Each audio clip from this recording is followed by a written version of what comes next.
Hello, welcome to Speech Talk Live. This is episode number 6. My name is Jayoza, and I'm the host of this show, and I am also a mentor for the Coursera's course, Introduction to Public Speaking. The purpose of Speech Talk Live, there are like 4 reasons. There may be more, but the main 4 reasons are, one is this is an opportunity for all of us to learn about public speaking. As I always say, public speaking is hard, and it is a work in progress. And this is an opportunity. There are very few opportunities you really have where you can come on and really talk about public speaking and learn about public speaking. So learning is one thing. The second one is many of us who are on this have done this for quite some time. Now, we're no experts, but I think we can teach others who are struggling or have fear of public speaking. So that's the second purpose of this. The third one is it gives us an opportunity to share our public speaking and get evaluation. So otherwise, you can't improve. So we share our speeches and get feedback from other peers so that we can keep on improving our public speaking. And the fourth one is this is a support group. We are supporting each other so that this is a no criticism zone. Okay, everybody comes here with the idea of supporting each other. So if you're watching this and thinking like, I need to start doing this, join us. Send us an email and get started. Every day you wait is every day that you are not improving with this important skill. I'm based in Hazlet, New Jersey, and typically this particular show has 3 segments. The first segment today, we're going to talk about how to gain confidence in public speaking, which is important. A lot of people are not confident. So we're going to talk about that. It's a broad topic, but we're going to try to cover that in about 15 minutes. The second segment, we typically evaluate a speech that is either sent by a peer or one of our speeches. And today, I had recorded this. We're going to use one of my speech that I had recorded for the Introduction to Public Speaking course. And this is an informative speech on world-class healthcare, providing world-class healthcare affordably. That's the title of my speech, and we're going to discuss that. And the third segment, we take somebody who is a really excellent speaker who has given a public speech, and we try to review that and see what we can learn from that particular speech and the speaker.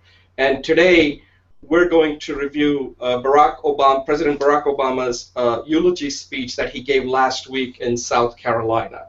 So that's the show for today, and at this point, I'm going to ask 2 of our participants, Julie Finkelstein and Lathesh Balakrishna, to introduce themselves and then we'll get started. Okay? Julie? Hi, Jay. Hi, Lathesh. Hi, everybody else on the show. Thank you. Yeah, my name is Julie Finkelstein. I came from Chicago to Stanford in June, and so I'm still settling into Stanford. Before that, I lived in Canada for 10 years, 12 years, and before that I was in Hong Kong, and before that I was in China. So I really appreciate this program because it gives me a truly international perspective and global perspective. And that is also an opportunity for me. I'm also a student and mentor at the public speaking class. My own personal interest is to create collaboration opportunities and learning comfortable ways to start speaking. So one of the things I do is on Saturday mornings, I host a Search Inside Your Success program where we read from a book as an easy entry and warm-up, and then we enter into discussion. This book is about using mindfulness as a tool to cultivate success and emotional intelligence. So we find that reading the book help us to be successful in reaching whatever goals we have. So I invite you to that on Saturdays, and with that, I turn it back to Jay. Thank you. Yeah, Lathesh, do you want to introduce yourself, and then we can get started with segment one. Yeah, thanks, Jay. Hi, Julie. Hi, everyone there. I'm Lathesh Balakrishna, and I'm based out from Kochi, India. I'm presently working as a project manager in the information technology industry, the software industry here. And I am looking at this platform for collaborating with global teams. I mean, working and talking to people who are based out from other locations. It's like a good platform for me to improve my skills specific to public speaking and in general talking about various subjects and analyzing them. So it gives a different perspective, and it helps me to improve my skills in these areas. And I would really it would be really nice actually if more people can join us in this particular show. And this is definitely a platform for all of us to talk, collaborate, and improve our skills in many phases of our life. This can be applicable. All right, thank you. Thanks, Jay. Back to you. Okay, Lathesh, thank you very much. Yeah, so for those who are watching this, this is really our show. This is basically an opportunity for all of us to improve. And one of the topic that we're going to be discussing is kind of appropriate. Something that Lathesh just mentioned is how do we become confident as a speaker. So I'm going to take a brief pause, and then I'll come back and introduce the segment.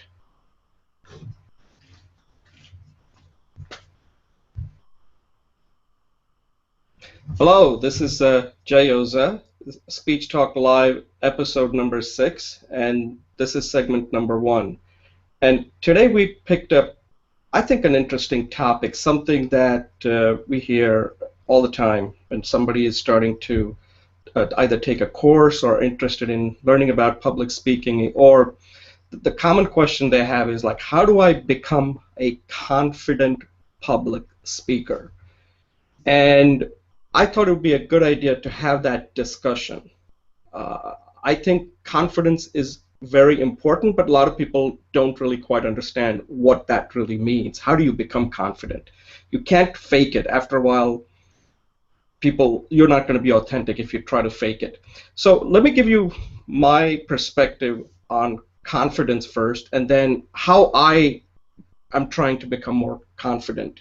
And this will kind of give you some idea on what you can perhaps do, and then we can ask others to kind of give their input on how they're using this particular platform or outside this platform to become a confident speaker. And again, confidence is incremental. You don't want to be overconfident, so this would be a good topic to kind of have a discussion around.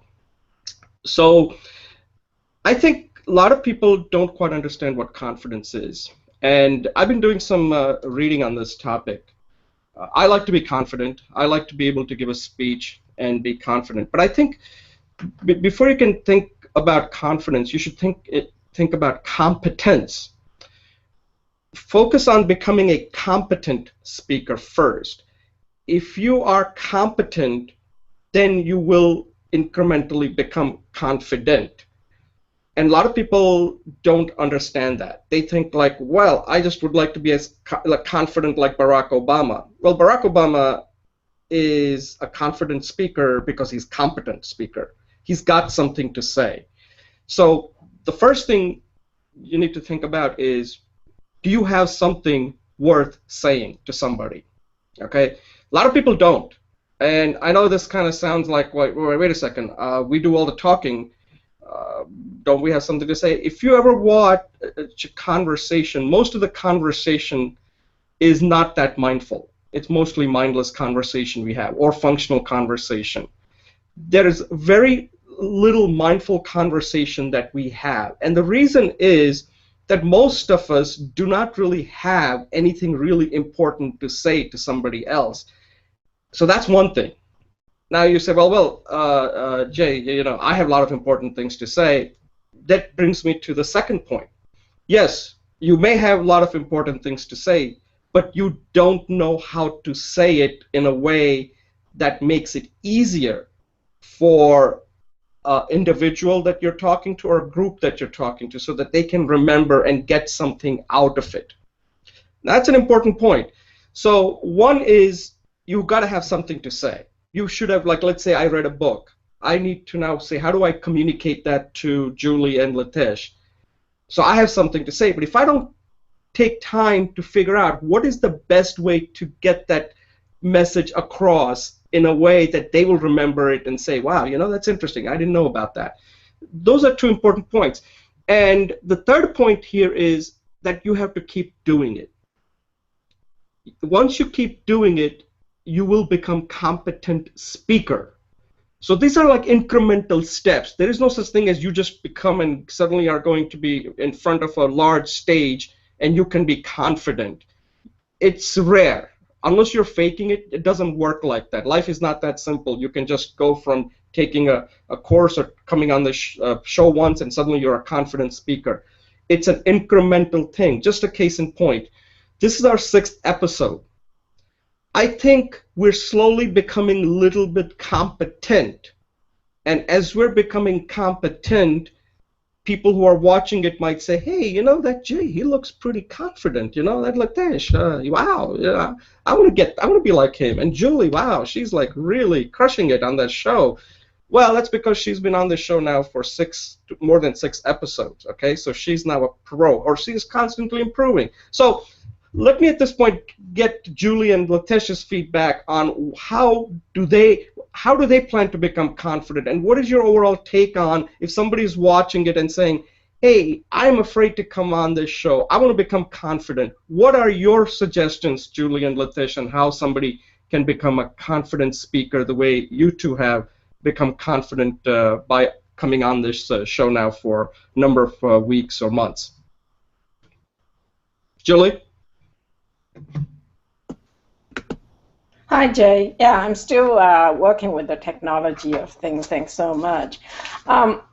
Yeah, I came up with 3 ideas as well. And the first one is to find a practice group.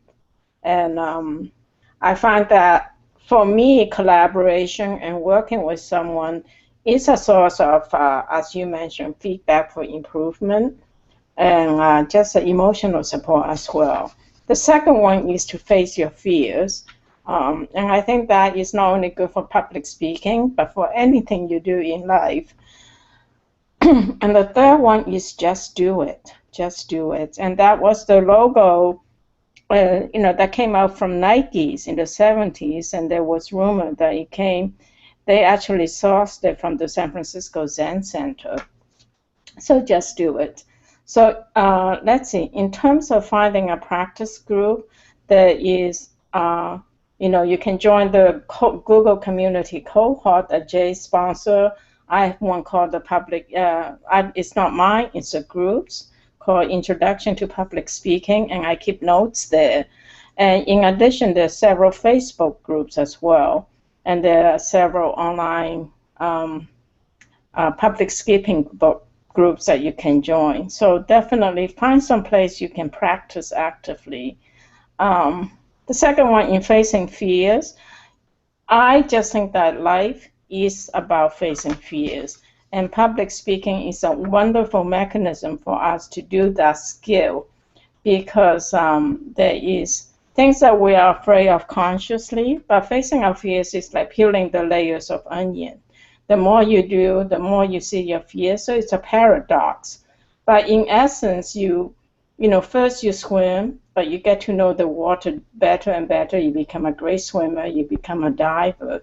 So face your fears and do it continuously. And the third one is just do it. And that is hard. To me, that is the hardest. But, no action, no result. So my personal goal, I hope I'll get to it, is for my just do it is I have made myself a commitment to do a YouTube recording to say hello to my friends instead of hacking out on email. So find a group to practice with, face your fears, and just do it. and do it again, again, and again, as Jay has said. Thanks. Yeah, Julie, those are all excellent points. So again, Julie hits it on the nail here. The first one, of course, is the practice group. Now, if you don't have a practice group, you can still do it by, recording it on the video and then send it out to people that you think can give you a feedback. Or even if you're not going to get feedback, you can just do your self-evaluation. That sometimes that is actually more important. So that's just if you're not able to find a practice group that you're comfortable with. And obviously, the second one that Julie said is also extremely. Public speaking is fearful for many, and the best way to overcome it is start with a 3-second video, where you just may not say anything. You just may come on and just stare at the camera for a few seconds, 6-7 seconds, and that's it. That's the simplest thing you can do. And then after that, you can take the next step and just say, hi, my name is Jayoza, and just a little description of it. So just take it incrementally. This is not like you can just go from nothing to becoming a speaker in front of a large audience. And that's the third thing that Julie said. I completely agree with it. You just have to keep doing it. There is no such shortcut to this. Lathesh, do you have any? What are your suggestions? Yeah. Hi, Jay. Public speaking and confidence are like very correlated. I would say that most important part of being confident is to be natural. I mean, as you are. So when we are actually, for every individual, for any person, the way his personality is shaped up is over a period of time. So it may happen that one may not have that kind of environment wherein he was able to probably talk a lot in public, or he had been socially probably isolated. So there are many instances. So a person has to overcome all this, and always society has a way of stereotyping people. So based on how they talk, based on how they dress, based on how they behave. So the best thing in any instance would be to be as natural as you are. Take a deep breath and be yourself. Second would be to improve upon yourself. That is just to ensure that you are able to put across your points very positively and emphatically, and you are able to drive home the point that you're trying to make. So that requires some sort of practice. So that comes by doing it over and all again. The third part would be to face the fear on its own. Like you just go out and just face what is it that is stopping you from overcoming that. So that also comes with the second point, that is by practice. So I think if these three areas, that is one being yourself, and second is over practicing over and over again, and third is facing the fear directly. And I think with this three, any person who would practice and who would probably take out various the kind of there are many areas by which you can improve yourself in. Even if you go to the internet, or if you join any platform, there could be many ways by which a person can inculcate this kind of confident the mechanisms to become confident. But it's all upon you how you are able to motivate yourself, be self-disciplined to implement them. So yeah, that's about it. Thanks. Yeah, those are all excellent suggestions, Lathesh. And one thing I'm going to add here before we close out this session is that today it is much easier than it was in the past because of the technology. We all have smartphones, and like this, you can just go onto Google and just hit the Start Hangout, and suddenly it's recording your speech. So you can get instant feedback on how well you are communicating. So the question is, the technology is there, you just have to take that small step.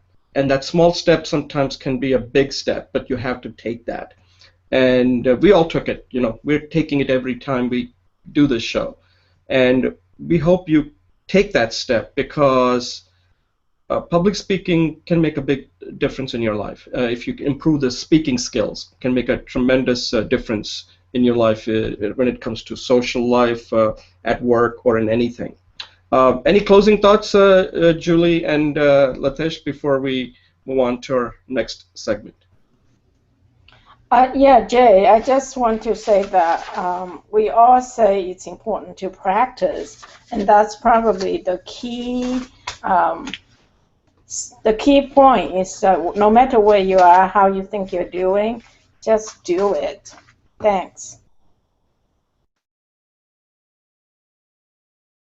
Lathesh, any closing thoughts? Yeah, I do go with what Julie said about practicing. I think that's the most important aspect of improving one. So yeah, that's about it. Okay, great. Yeah, so this is a topic we can come back again on confidence. Confidence is important, but try to become competent. And then if you become competent incrementally, you will gradually become confident too. Okay, thank you. We'll move on to the next segment.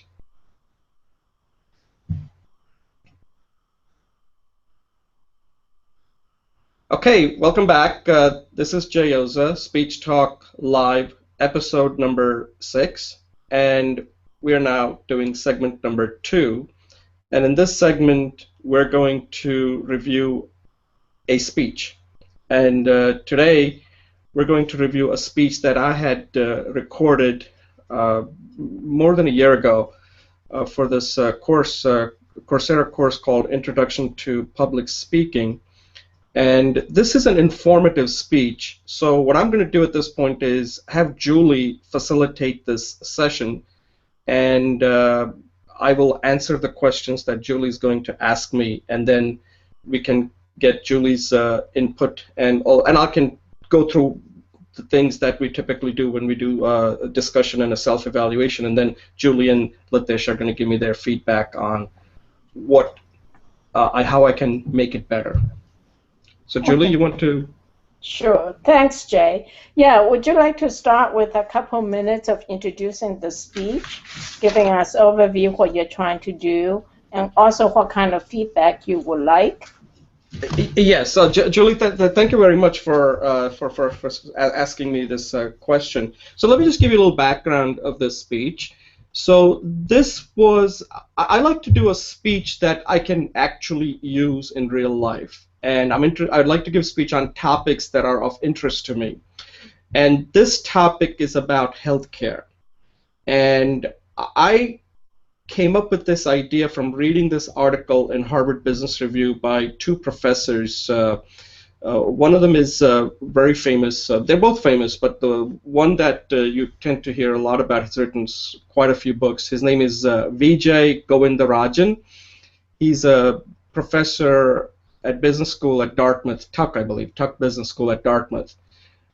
He's written quite several. I like reading his books. I would say he's one of my favorite professors to turn to understand about many of the business topics. And what they did in this is they looked at the healthcare industry in India. But what they did is not like overall the Indian healthcare system isn't that good. Okay, there are all kinds of problems, but within that there are certain exemplars. There are some hospitals that they looked at, and they tend to do extremely well when you compare them to some of the top hospitals in the United States and in Europe. So they wanted to find out what is it that they do that makes their quality at the top, yet their cost almost like 1/10 of what it would cost in the United States and in Europe. So they looked at several of these hospitals and looked at their methodology. What is their innovative process that they're using that's allowing them to provide world-class healthcare affordably? So that's what my speech is. So my speech is essentially based on that, and I think if I had to do a self-evaluation, so this was a speech that's an informative. it's hard, like when you take an article and you're trying to compress that within the 8 to 10 minutes. So the way I structured the speech is I looked at like what is the healthcare industry is like in India currently, and what problem are these hospitals are really solving. And then the last part is can this be replicated in an industrialized country such as United States and Europe, and that's basically what my speech is about. So I think the way that the speech flowed, I kind of flow it well. I think when I watched it again, I recorded this a while back, so I was kind of viewing this as almost like looking at a totally different speaker, because I don't remember a lot of the choices that I made since this was more than a year ago. But when I was looking at it, when I was viewing it, I thought I could pretty much follow how the speech, I clearly lay out that here's what I'm going to talk about, and then kind of walk the audience through the topic really well. As far as some of the things that I think I could have done better, I think the speech needed to be a little longer, because I don't know, I'll see what kind of feedback I get, because there are certain things that could have been developed a little bit better, because this is a kind of a broad topic. Healthcare is itself a really a big topic, but we'll see what kind of feedback I get. As far as some of the choices that I made, and that was the choices. So the speech structure was looking at the Indian healthcare industry, then looking at these exemplars and see how they're able to provide world-class healthcare affordably. And then the third one, as I mentioned, is can this be done elsewhere? So Julie, do you have any feedback? So some of the things is like the feedback I'd like to know. Did the speech make sense? Okay, because this is a pretty it's a difficult topic actually. And what is the main takeaway that you got from the speech? And if you watched it the first time, what was your overall impression on it? Like, wow, this is something I didn't know, or I got something out of it, or I'd like to know more about it. Okay, so at this point, I'll turn it over to you, Julie. Okay, thanks. Actually, you're on mute. Lathesh, would you like to go first? So we'll just change the order a little bit to create some dynamism. Oh, sure. I found Jay's speech on healthcare, providing healthcare in a very affordable way. This is a very interesting topic, especially when we compare that this particular review was done with the Indian system of providing healthcare. So in India, this industry, the medical industry, the healthcare industry, is pretty much like using the best practices in the world, and that too at quite an affordable rate, which is currently triggering a lot of medical tourism. So this topic was bang on with the existing, the system that is existing in India currently, with a lot of innovation happening in this field. So a lot of healthcare facilities, hospitals, and a lot of physicians are actually setting up a lot of businesses, and there is growth happening in this area. Jay's topic touched a chord with me, especially because I found this to be a very interesting topic, and his speech was quite good, articulation was quite good. The soft skills area was like pretty much there. He was touching many areas, many aspects of the healthcare industry, and also like providing examples of how this has been done at various hospitals and cases that he presented. That helped me to really understand and acknowledge how it is happening in developing nations, and how it can be done in other countries, developing countries across the globe. So the model is very much pertinent, and it's all about how we can probably reuse this kind of a model in other areas. So yeah, it was a very good speech, very informative, and thanks Jay, that was an eye opener for me. Thank you. Yeah, thanks, Lathesh. Yeah, that's yeah. We can get back to you later. Yeah, Julie, you want to give your feedback?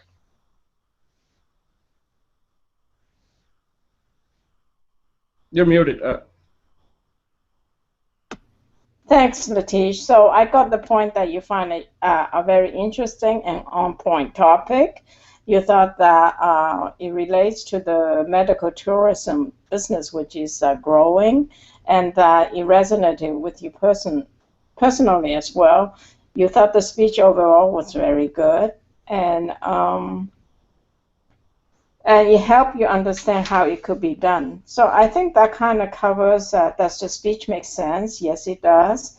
Your takeaway is you understand how it could be done, and your overall impression was that it was very good. Thanks. And then, okay, so Jay, I did see your speech, and in terms of your questions, the overall impression, I thought it was excellent. It was very well organized. And I thought that the three main points that's happening is use existing assets and centralize it, making into a hub and a spoke kind of distributed function. The second thing is task shifting for optimization. So that there's certain advantages such as specialists get to do not only what they want, but they do it amongst peers. So there's a constant ongoing process for improvement.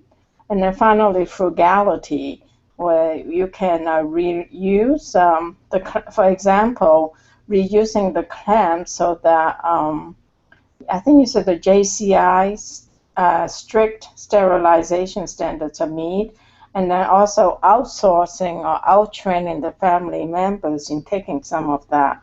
And I found that the ideas were really refreshing or innovative, particularly that things can be reused 40 to 50 times. So, and I thought that you're right in that your own sense that the speech is very well organized, it flows well, and I appreciate the conclusion as well, where you said that this can be applied only if the healthcare is more important than profit, and that politics is not appropriate when it comes to human well-beings, and that it can be adopted in the U.S. So I think it is a very relevant topic because from the U.S. point of view, I know many people are going to India or the Far East to get economical and quality health care. And I appreciate, given that like 15% to 25% of our GDP, gross domestic product, goes toward medical care, this is a major crisis in America. And we spend twice the budget on healthcare as a developed nations, such as Britain and Europe, but we get twice the mortality rate. So U.S. it's a particularly problematic area. In terms of constructive feedback, I think that two things.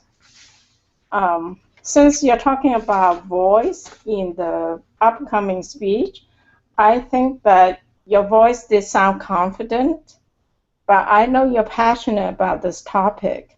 But to me, it sounded like you were more methodical, and the enthusiasm is not coming across. And I think it's just, that's where you are, and I think that's excellent. So that's another opportunity for you, is to have more energy, more enthusiasm, and also more, since we're going into voice, I would say that more tonal fluctuations could underscore what's important, or even through repetition. So I think you got all the points through, but it felt even keel. I would really like to know what's important to you as you render the speech.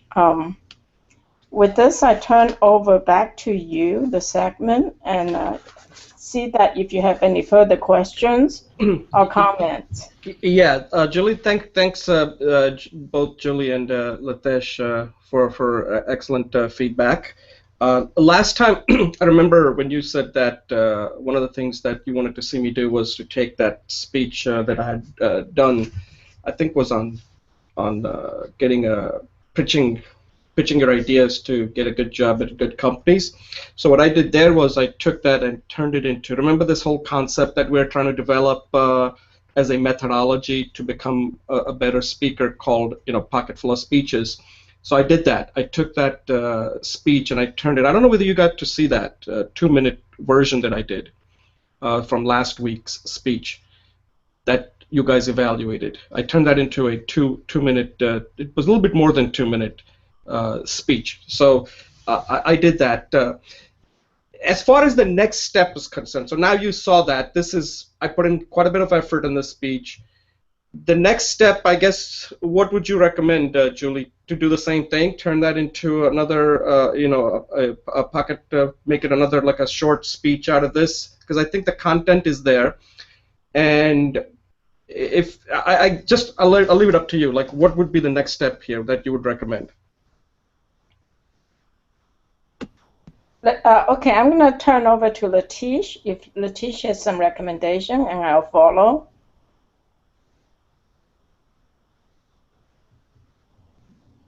Sorry, my network is not working well here. I hope I'm audible. Barely. So if you want to just make it quick, go ahead. Yeah, I think overall the speech was quite good, and it impacted me with respect to getting an overview of how healthcare industry works and how it can be reused across different countries. So since it drive home the agenda, the point which Jay was trying to make, so I guess it was quite a powerful speech that way. Probably he can bring in some more enthusiasm, as Julie mentioned, but otherwise it was good. Okay, good, thanks. Julie, unmute, please. Unmute myself. So in terms of next steps, I don't know that you need to go further with the speech because I'm not sure how you want to use the speech. Given that you have a pocketful of speeches, perhaps you could create your 2-minute segment on how to be confident and enthusiastic. I think that would be more useful application of your time, because in your basket of speeches, which is what you want to talk about, I think the healthcare one is not necessarily a speech other people would need to develop their own idea that you have, So you could perhaps continue using the idea of enthusiasm and confidence and do it as a product for your pocketful of speeches. That's my personal opinion. Okay, great. All right, so at this point, Julie, we'll close it out then, unless you have any closing thoughts.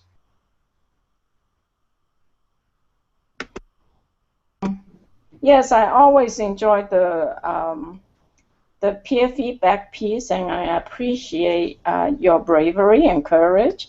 And hopefully soon I will be able to present one of mine. And everyone's welcome to.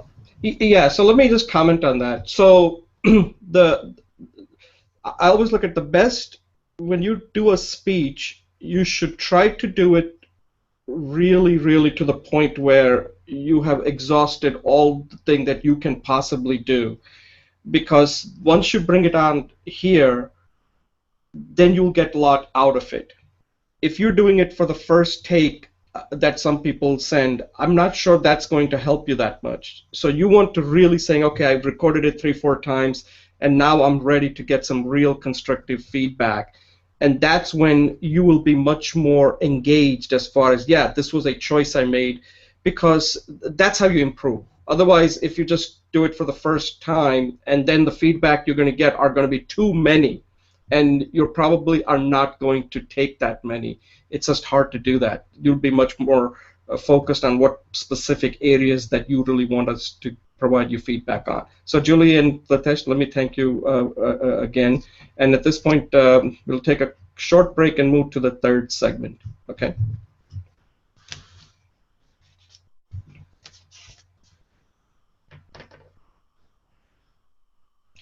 Okay, hi, this is Jayoza, host of Speech Talk Live, episode number 6, and this is segment number 3. And in segment number 3, we take a speech given by a famous person and then try and review it and see what we can learn from that, some of the choices the speaker made and how we can learn from that. And today the speech that I have selected is the President Barack Obama recently gave a speech, I think it was last Friday, if I'm not mistaken. It was a eulogy speech that he gave in South Carolina. Let me just give you a little backdrop for people who are not familiar with this. So what happened was there was this a young man, I guess you could call him a killer. He went into this church, Church Emmanuel, I don't remember the name of it, Mother Emanuel Church in South Carolina, Charleston, South Carolina. And it was a black church, predominantly African-American church. And they have, it was a Wednesday, they have their Bible study class that they have Wednesday night. So this young man was filled with hate, went into the church.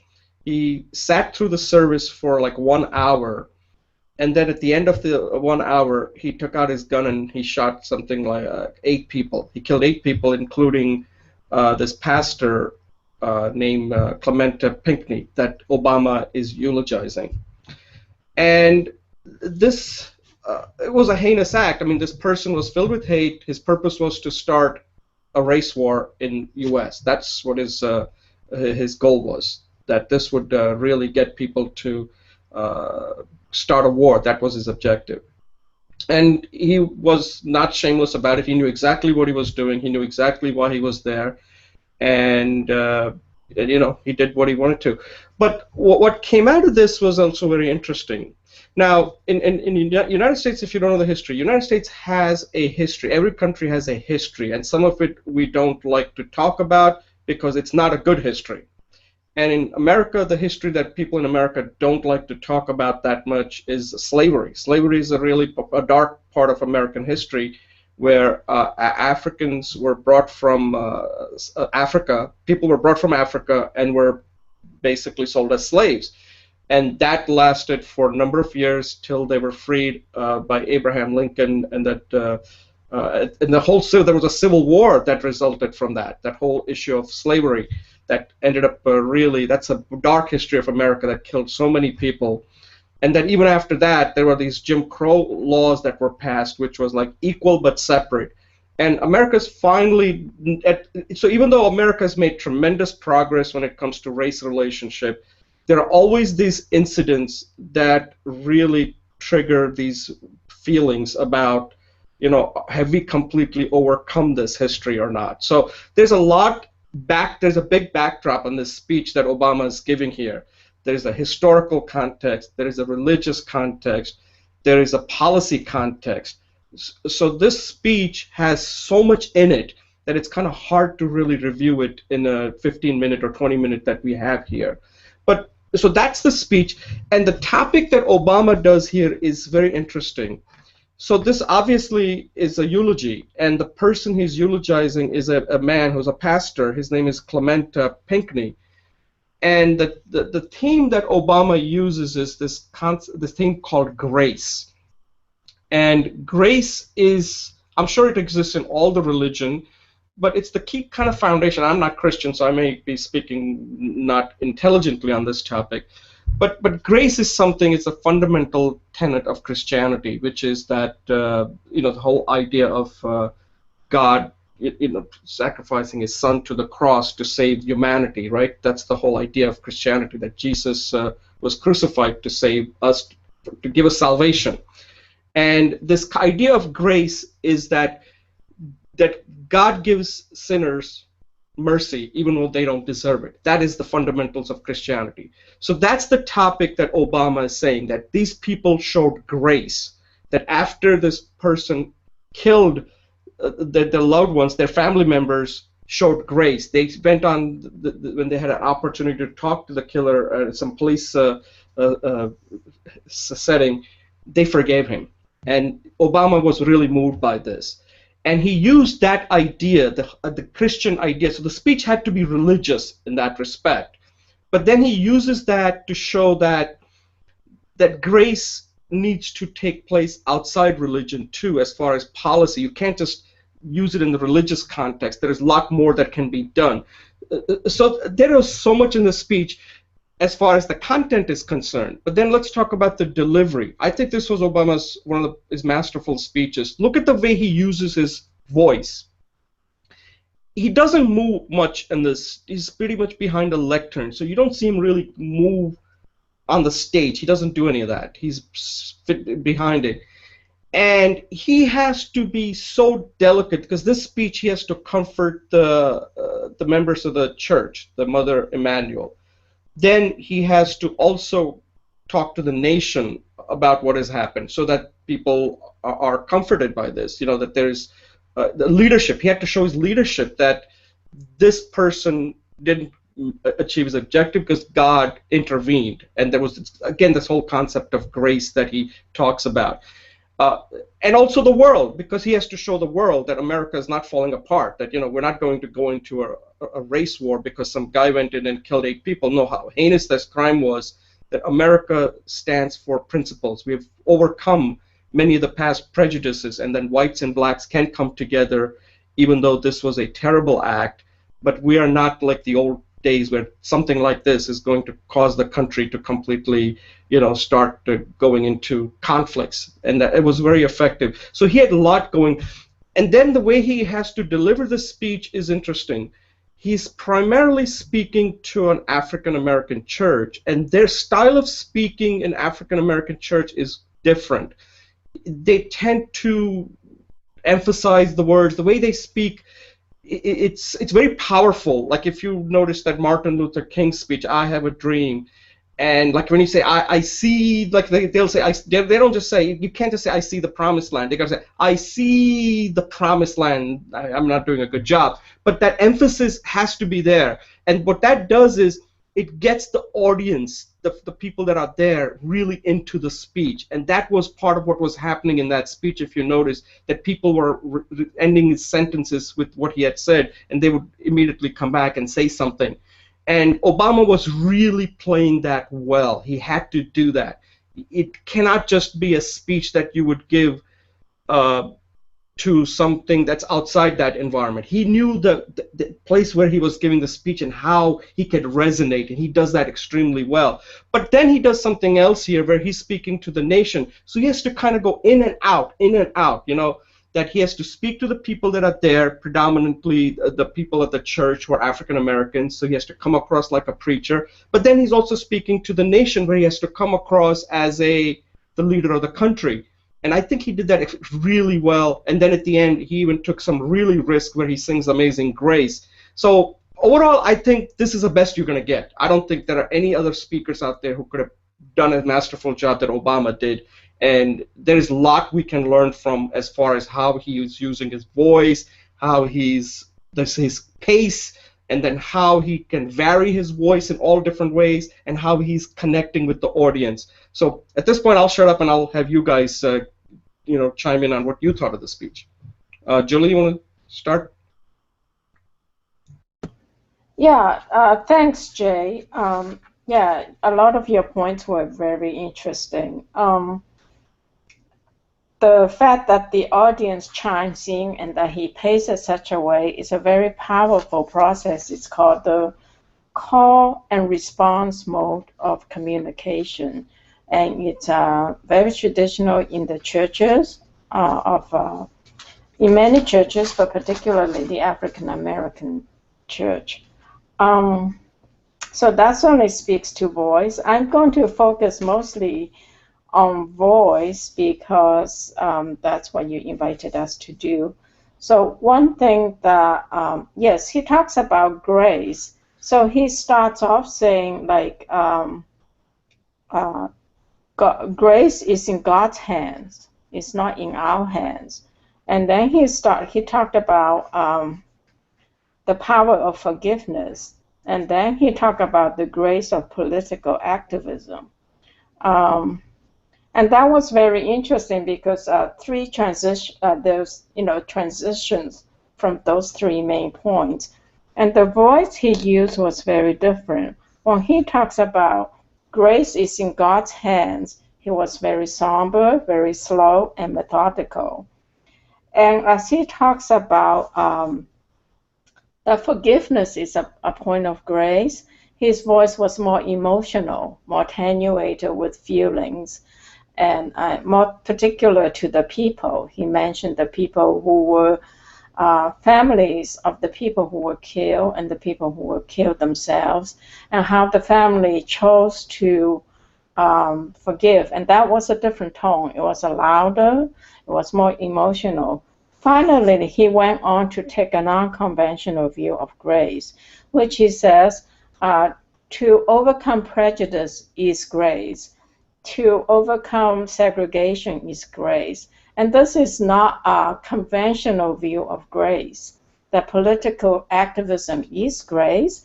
In there, he's also linked the religion with politics, which is not conventionally done because in the Constitution, in the U.S. Constitution, there's a clear separation of politics versus religion.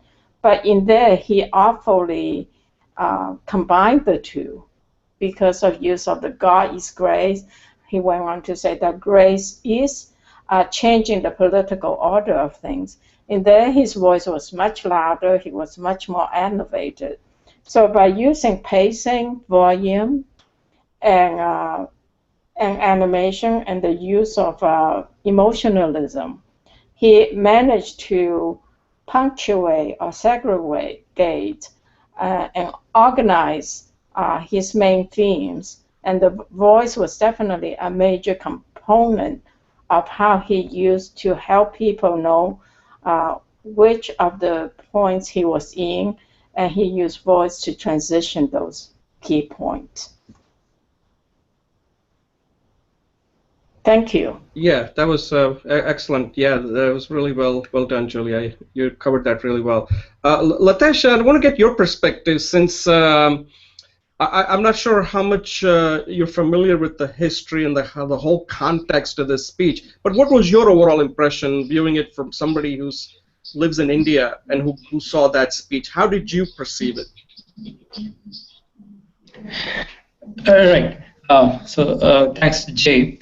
President Obama, for that matter, when he came in, so that was a period wherein the U.S. Government was going through a critical phase.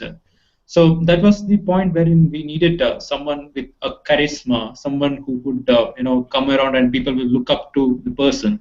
So that was like Obama when the first time when I heard his speech when he was taking the oath as the president, and I was like completely, in awe with the way he came in and the way he spoke, the powerful tone, the gestures. That was like a person who had really good, command about what he is talking and how he could get the people to understand what he wanted to drive through. So President Obama came across as a very powerful speaker, a person who had great oratory skills along with an influential capability. So from that angle, he was a well-known speaker. Coming to this particular speech given at Clemens Pinckney's eulogy, that's the funeral area. So this speech comes across as something which is like a cherry on a top of a cake for Obama, because this was a very, very different atmosphere in which he was talking. Even though the context was slightly different from his regular speeches, but the way he carried forward this particular talk was quite good. The pace and the powerful oratory skills which he is known for was evident right from the start. He was able to touch each and every person who were watching him talking there, and even those of us who have been listening to him post the speech, we found it to be really touching. In fact, he was calling out each and every person who died in that tragic incident, and the kind of the emotions that were attached. He had touched each and every aspect there. And the best part was that he ended the talk with a good the song. I wouldn't call it as a song, but it's more like a congregation of the singing of Amazing Grace. And it was very powerful to end it in that way on a very high note. A lot of strong emotions, lot of I think it wasn't specifically meant for one particular section of the audience, but it was like even though there could be Democrats, Republicans, etc., but then this particular theme in which he spoke was too powerful enough to unify all this, setting aside all kind of differences, coming together, and have a sense of purpose. So it was really powerful, one of the best speeches by Obama. Yeah, Thanks to you. yeah, Lathesh, those are excellent points. From what I've heard, some of the people, they thought that this might have been his second best speech, because he gave a speech in 2004 when he was a state senator at the Democratic Convention. That's what got him noticed when he gave that speech at the 2004 Democratic National Convention. And many people felt that this was his second best speech that he has given. The thing that I'll point out, and this is something we can take away, he took a lot of risks in the speech that many people don't realize. First is just to address this topic, and this is something Julie mentioned, that in America there is this thing called separation of religion and state, separation of religion and state, right? And presidents in this country don't usually talk that deeply publicly about their faith, their religion. And this speech at some point was very deeply religious, very Christian, was very Christian speech. And that was a risk. In the past, when a president does that, it's rare. Like, for example, in the 2012 election, Mitt Romney is a Mormon, and he hardly spoke about his religion that much. The only other time where a president had to speak about religion was John F. Kennedy in the 1960s, because America prior to that had never elected a Roman Catholic as the president. And John F. Kennedy actually had to talk about his religion. And prior to that, other presidents rarely talked about, even with the founding fathers, even though they say that the Constitution is based on religion or the Judeo-Christian beliefs and all that. But there's a clear separation there. And even like Thomas Jefferson and all them were never that religious. And so this speech is when the presidents give it, it's a high-risk speech. So Obama took that risk. The second is he took, a lot of people felt that this is a speech he would not have given if he wasn't in his second term, because he's not running for re-election anymore. So what this means from our point of view is that we need to take risks. It may backfire, but sometimes you do need to take risk. Otherwise, people see it immediately. So giving a speech is a risky endeavor. That's the point I wanted to kind of get across. And I wanted to get your take on it. Like, how much risk, not looking at Obama's speech, but our speeches, when you're crafting your speech, do you even focus on that? That how much risk do I want to take in this particular speech? Or would you rather just say, you know what, I'd rather just play it safe and get it over with? So I wanted to get your take on that. Julie? Thanks, Jay. Yeah, what came up for me was that it's hard to be emotional when I'm doing a speech, and that probably is an area I could take risk in. And I think when I'm interested in being help people to meditate, because I think it's such a core skill for success, not just in work, but success in being who you really are, who one truly is, and success in relationships. And yet, the speeches I have done have been pretty dry. And I think one of the things that I could take more risk at as we speak, and I thank you for your invitation, is I could take more risk by showing my emotions more somehow, smile more, even maybe groan more, but also sharing my own personal experiences. So that's areas I could take more risk. Thanks. Yeah, Lathesh, part of giving a speech is that you're taking a risk, and people sometimes rather just play it safe. Did you learn anything as far as like what kind of risk you need to? Because it's something you do need to think about, right? What do you think about this? Yeah, thanks, Jay. See, any talk when we are giving it to a wider audience, it is like we are giving. If it depends upon the context and the kind of topic that we are giving the talk on, but most likely we cannot be prejudiced towards our personal opinion, and that will show us being biased towards one side. So I think we need to take a neutral stand when we are discussing on a topic. Second is that it may not be a good practice to call out anybody's name and put the person in a spot. So probably the person with whom we might be having a good relation, probably that might go on the downside if we are trying to blame or we are trying to tell that something did not work out because of XYZ. So no name calling and no, not trying to put someone on the wrong place. And third would be like taking a very calculated way of analyzing a particular specific an agenda. So we may not get into the intricacies or details which might trigger the emotions of the audience, or try to take that particular stand wherein we touch the soft corner. There could be people who could be biased towards one side. So I think that covers the first point, that be not prejudiced with your personal opinion, but take a very neutral stand. Yeah. Yeah, no, I agree. And again, it's a choice that we all have to make on how much risk we're willing to take. But also, you have to remember one thing, that speech giving is a risky endeavor.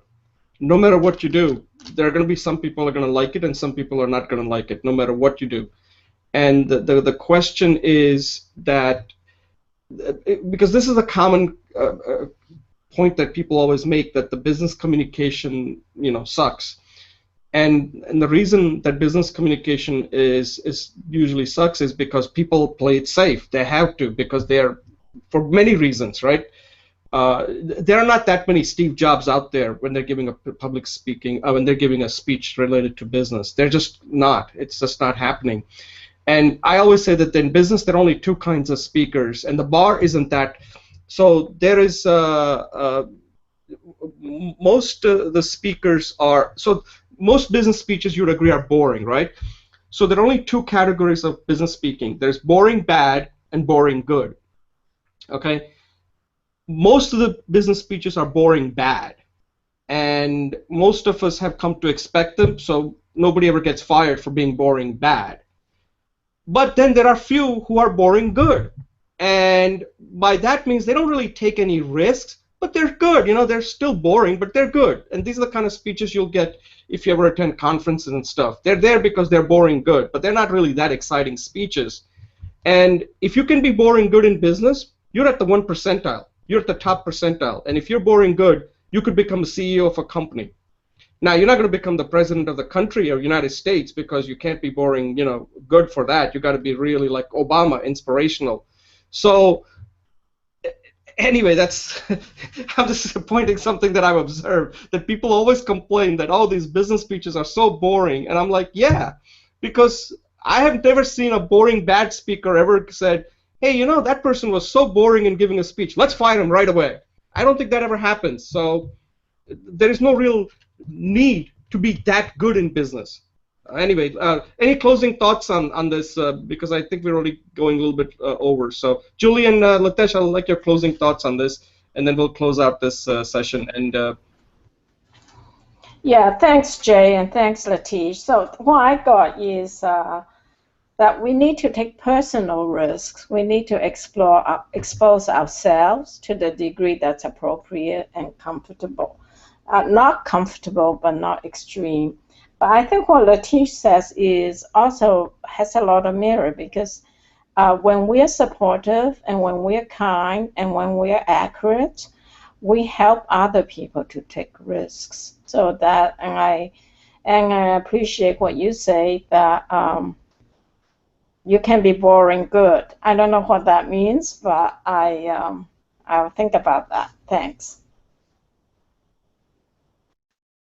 Latesh, yeah, no, what I meant by that is that like a boring bad. Anyway, this is just my terms. I mean, I say boring bad means that the speech is not well organized. There's nothing in the speech, and it's a speech that's just basically at the end of it just made a lot of noise. There's nothing there. You didn't get anything out of it. Whereas a boring good is a person who has basically given a boring speech, but hey, it was organized, and you can say, yeah, he covered all the grounds to the point where the person can be the leader of a company or something, but there was nothing inspirational about the speech that gets me to go out and saying, wow, I'm going to go out and tell people about this particular speech. When that happens, you heard an inspirational speech. So anyway, Lathesh, I'll let you close out your thoughts on this. Yeah, thanks, Jay. Thanks, Julie. From Obama's speech perspective, it definitely touched a chord with all the people who were there for this occasion, and also with those who have been listening to him and who've been following his speeches. It definitely strikes a chord, and it definitely reflects how powerful a speaker he is. With respect to the judices and the context in which he was talking, it definitely was up to the mark, and it was definitely a very it definitely had a lot of punches and impact. From that angle, I definitely have a lot of learning from this particular talk which I saw, and I like the way of boring good and boring bad concept of business talks. I think that's something that I would like to probably explore a bit more. Thanks, Jay, for that, and yeah, that's my take on this. All right, guys, thank you very much for your comments on this, and I will send this to the White House and get their feedback. So just so you know that once this is recorded, and I'll just split this particular segment and send it to White House. Who knows, maybe Obama will see it and he may come on this show. Because as I tell people that once this is recorded, to put a little pressure on you guys, theoretically 7 billion people can watch this, okay, 7 billion. So far, when I say 7 billion, I'm hoping to get at least 7, but you have to think big. So 7 billion people can actually watch this once it's put on YouTube. At this point, let's close this out, and then I'll just come back on, and we can just close out this whole show with any last thoughts. Okay. Okay, guys. So at this point, we're done. Julie, if people want to work with you on how they can improve their public speaking or any of the stuff that you're doing, you want to tell us a little bit about some of the things that you're doing so that people can, and how they can get in touch with you. Yes, thanks, Jay. So first of all, I am active in the Jay's Google Community Learning cohort, so chances are I will catch it. But to be sure that I catch it, I am very active on the Google community. That's Introduction to Public Speaking, which is corresponding to this course. And in addition, I have class notes in there. Since they don't have transcripts, you may find the class notes useful. I'm up to the informative speech. And finally, you can email me at JULIE C as in Charlie, L as in Lady, W as in Water, 39s at gmail.com. So that's JULIECLW999 at gmail.com. Thanks, Jay. Thanks, Lathesh. Yeah, and Julie, I'll include your email in the YouTube description section so people can get it from there. Lathesh, any closing comments? And hey, if somebody wants to get in touch with you, what's the best way to do that? Yeah, thanks, Jay. See, the sessions which we have it on every Friday is really a platform for all of us to come together and discuss about a lot of topics,